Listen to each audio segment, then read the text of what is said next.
But we spoke to William Hague earlier and asked him what makes Archie Norman so successful in business. Incredibly clever for a start. I mean, he is at the top end of any IQ scale or anything like that, but not just academically clever. He can work out the solution to anything. You can give him any situation in business or other aspects of life and say, you work out a strategy, and he will work out the strategy and how to do it. And then his other quality is when he sets about something, he's very determined about it. He removes anybody who isn't going to be any good, but he really motivates the people who are going to be good. You know, he gets respected in an organisation. But it was a big thing for a chairman of a FTSE 100 company to become an MP and be one at the same time. But I'm wondering, when you say about this colossus of a person, what were the expectations of MPs in Parliament for him? The expectations were quite high, but you two know very well that Parliament is a big leveller. Actually, that people who are really big fish before they come into Parliament are pretty small fish when they actually arrive in Parliament, where suddenly there's 650 people who all think they're pretty big fish. So I think he had to get used to that quite a bit. Somebody who's so senior in the business world doesn't instantly mean a lot in politics. Do you think, William, he was as well suited to politics as he was to business? Well, not quite as well suited. He's well suited to anything. And I wish he had stuck in politics and become a senior politician over a long period of time. I think that would have been good for the country and good for the Conservative Party. I actually wanted to accelerate his career. I knew that with Archie, unless you got him near the top pretty quickly, he wouldn't be motivated himself.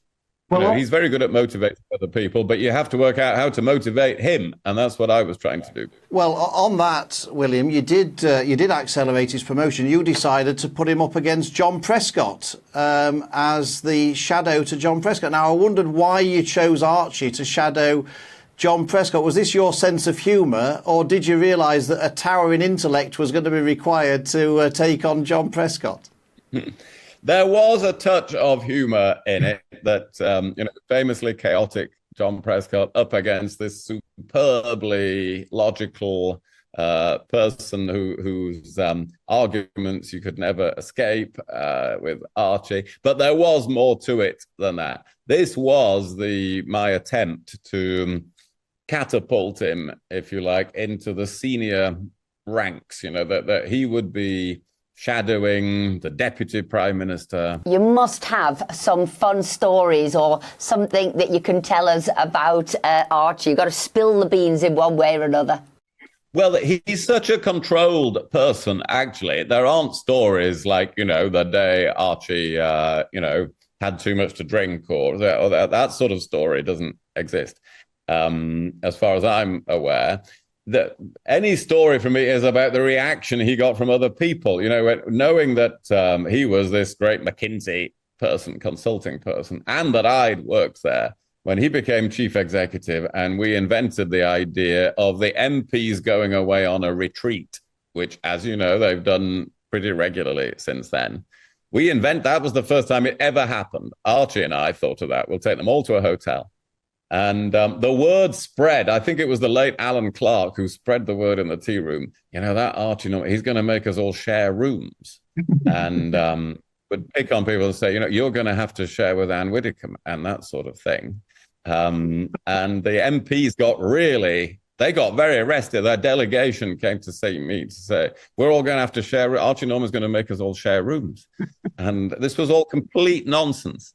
So it's not really a story about Archie, but it's the sort of fear that he created among MPs that he was going to bring they were all going to have to go on, paintball competitions and team building competitions and share bedrooms. That was what they thought they were in for with him. I thought, William, that Alan Clark was always sharing a bedroom with somebody, to be honest. I'm surprised that came as a disappointment to him. And one final thing, if we can, you talked about second jobs, and Archie said he thought it brought something to the table, him having a second job, and that's something else now that is challenged. I said to him, well, people would think about big business and they'd think of conflicts of interest. Can MPs have second jobs now, do you think, and work in politics or going forward? Well, I think that's got harder, and it's a shame it's got so hard, because Parliament actually needs to be in touch with a whole range of different things in business, the armed forces, trade unions, whatever. And I think for Parliament to become an almost wholly professional activity is not good for Parliament and the country. We do need MPs who've got experience in the outer world, as it were, and who can still gain some experience. And the rate at which technology is changing, business is changing, means that you have to be current. You have to know what's going on now and not just what happened in the past. So personally, I am more favourable towards MPs having some other sources of income and employment than many commentators are. William, thank you so much indeed for taking the time to join us and give your reflections on Archie Norman. Thank you very much indeed. And I think we wanted to know, have you read all those books behind you? Well, I've joined the dots on a few of them, so I'm making progress.